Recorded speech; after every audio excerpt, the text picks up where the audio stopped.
Hey, looky here. It's the Pat and JT podcast. Pat and JT podcast.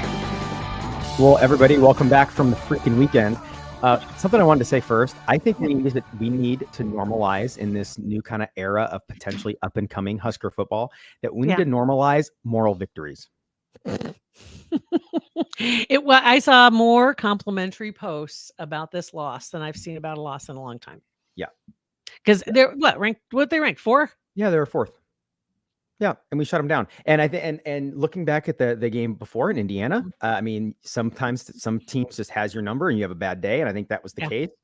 And I think we are more the team that we were this past Saturday than we were that team in Indiana. Because if that team had shown up last week, we would have been a different story, right? But then who knows if yesterday would have been like it was? I don't know. You know, it's like, but yeah, I can go for that. Okay, I didn't feel like. Oh no! Of course, you don't have a column for moral victories, but yeah, that's what we need. Get ranked for moral victories, and the moral victories champion. We should have an AP top 25, a coach's top 25, and a moral victory top 25. Top 25. I don't know if you can get 25. Well, top whatever. It can change weekly. 5. We'll go. Like or the moral victory of the week. Yeah, we'll just have moral victory of the week. Yeah, I like that. I'll take it. That's all right. I'll take it. Yeah. Otherwise, I mean, great weekend. Yeah. I mean, well, yeah, it was a great weekend, except for Beth almost cut off her hand with a chainsaw. So we had to clear some bushes on the side of our house. Who had the chainsaw, Pat? Don't worry about it. We had to clear some bushes on the side of our house, and she's never, it's not like a gas chainsaw. It's just a battery Ryobi, nothing crazy, but it's sharp. Okay, hedge trimmer or actual chainsaw? No. And actually, we got like this. Yeah, it's a chainsaw. Okay, it's a chainsaw, and that little thing. I mean, chainsaws are pretty wicked. Yeah, well, and she's never really used one before, and I assumed that she did. I mean, she does everything. She does tiles. She saws wood. She hammers. Like she knows. So I assumed she had some chainsaw experience. Well, she didn't. And so she took it, and it was this little guy. It's not a huge one, and was in with these bushes and didn't realize you had to keep your hand behind the guard, and you can't hold the branches here and chain with this one. And it jumped and hit the top of her hand, and it sliced through her glove and cut the top of her hand, but not bad. Like, I think what it did, I think she was fast enough to let up on the trigger thingy, because I think what it did, it just just throw it over the fence when she.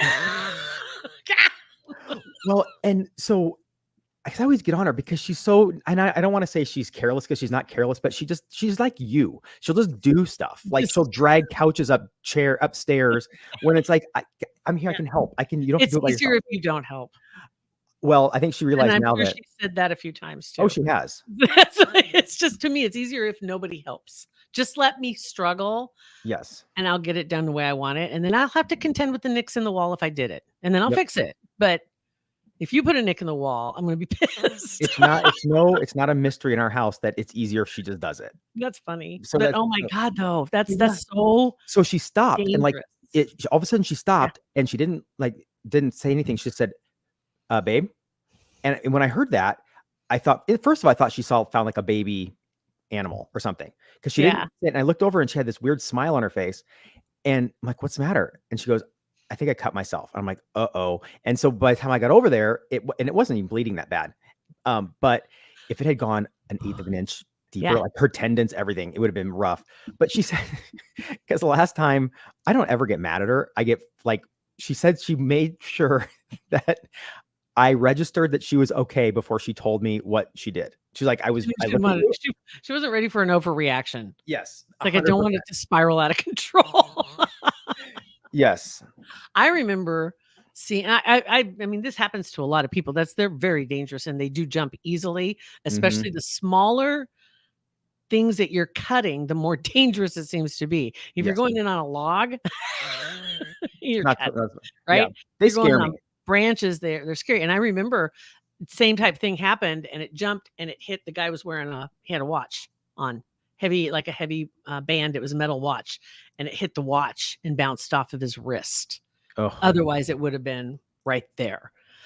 I know. Yeah. It gives me anxiety. Get the little hedge trimmers. Yeah, we have those too, but they weren't doing it. There were those branches that are just too big for hedge trippers. Manual the loppers. I love those. You can take down good sized branches with those things too. That's but what you might want to no more, or right. It's like, we're going to go manual on this because I don't want to deal with the blood. I don't want I was, speaking of equipment yesterday, I have so this is so funny. So I'm cleaning all the rest of my patio furniture has been taken out and down and it's off the patio and removed everything that was out there. So it's ready for winter. We're ready to roll. But before I did, I wanted to get all the crap off of my patio.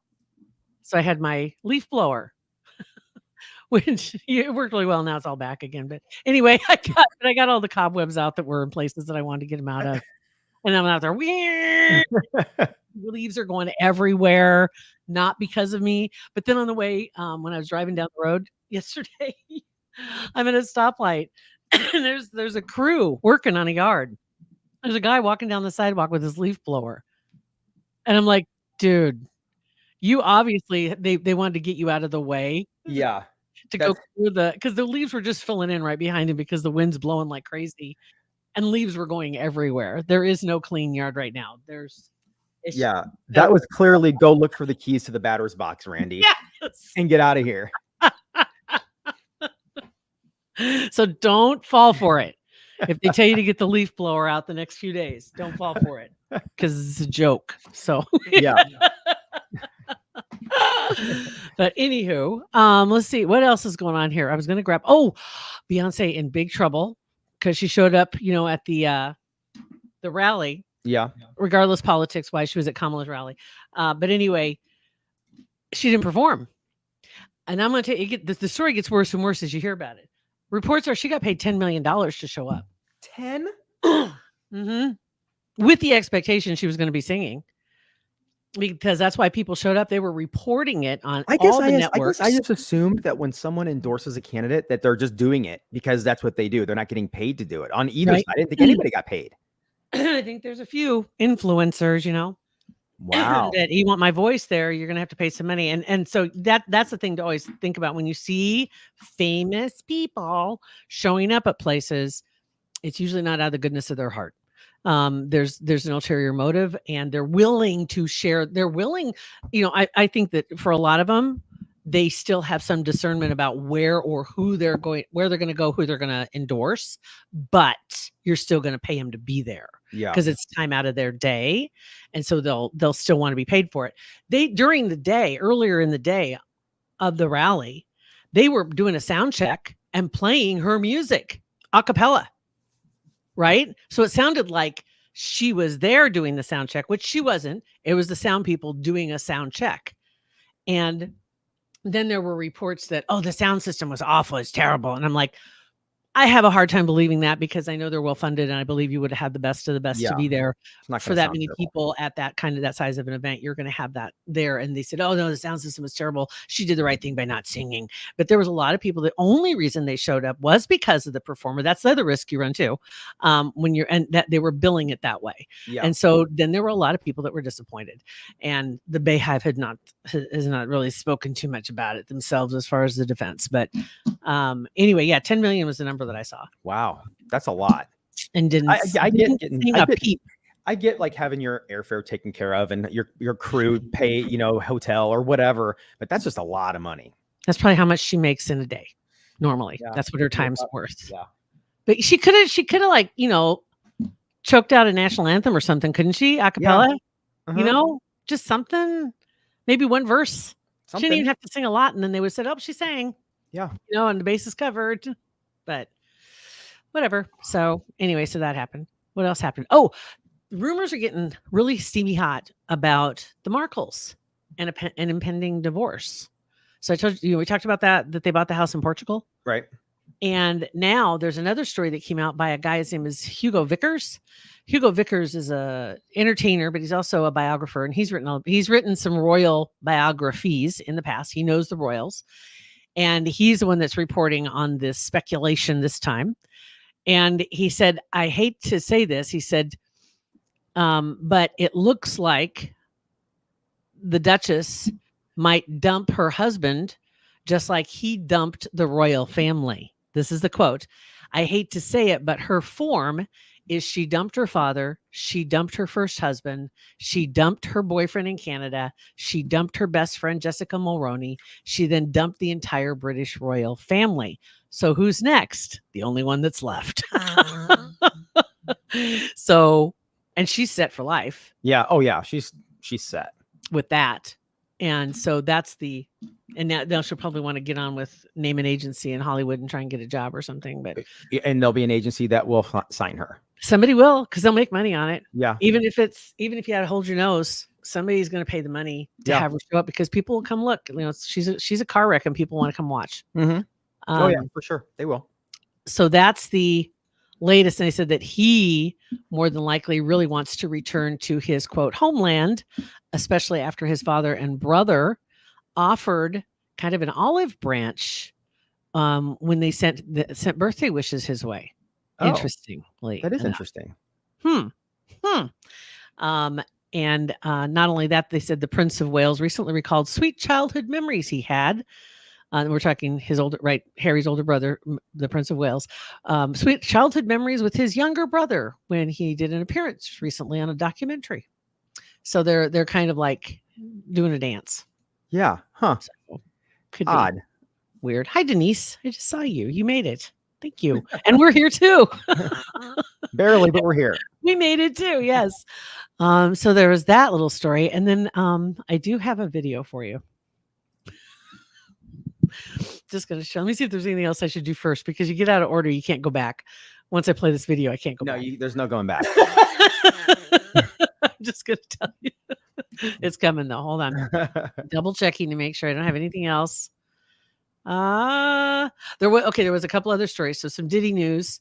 Apparently there was a talk show the other day, and they're talking about this tape that's out there.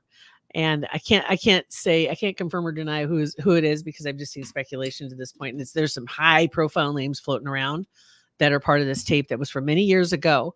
But they did this on this talk show. And of all people to have come on the show to talk about this was Ray J.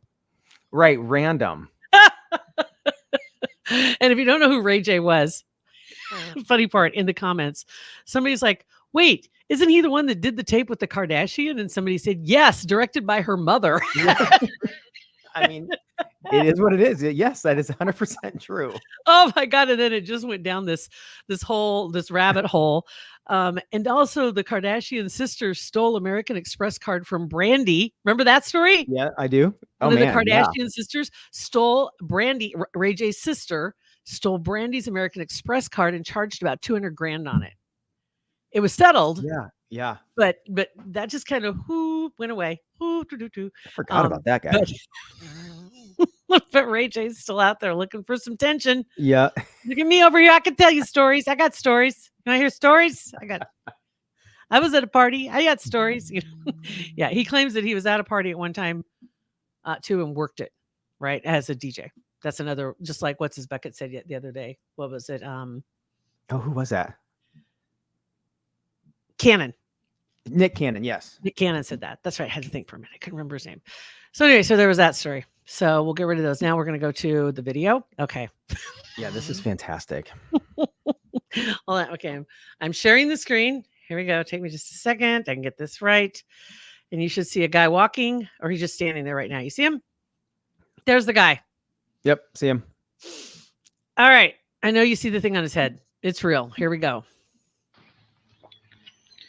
Don't let tire shops trick you into getting your tires rotated.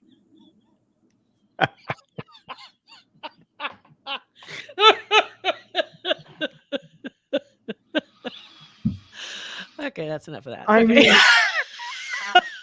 good on the guy for rocking it. But what else do you do? I mean, you can't, if you have it taken off, you're gonna have a scar there. That's gonna look weird. And So there may be, major vein going through it. You never know. Yeah, you never know. You never know. Might need some major cosmetic surgery. Yeah. I mean, Then never there'd know. be something you'd have to explain what the scar was from, right? Because it probably Yeah, looked like he got shot if they moved it. Exactly. So I think he's brave, and I think that he's funny for doing that. I don't know what was funnier, him popping his glasses up or the other guy's look on his face. Oh, the other guy for sure. The other guy for sure. So anyway, yeah, there you go. That's what I brought that's why I brought to show and tell today. That's pretty amazing. I don't know. Yeah, see, now you guys understand we could not go back to any other content after that. Nope. Couldn't do it. There's no going back. Yeah. So with that, we will leave you. With that, see ya. You guys, thanks for listening. Rate, review, and subscribe to our podcast and share it with your friends. We appreciate it. Have a good one. Pat and JT Podcast, a Hurrdat Media Production.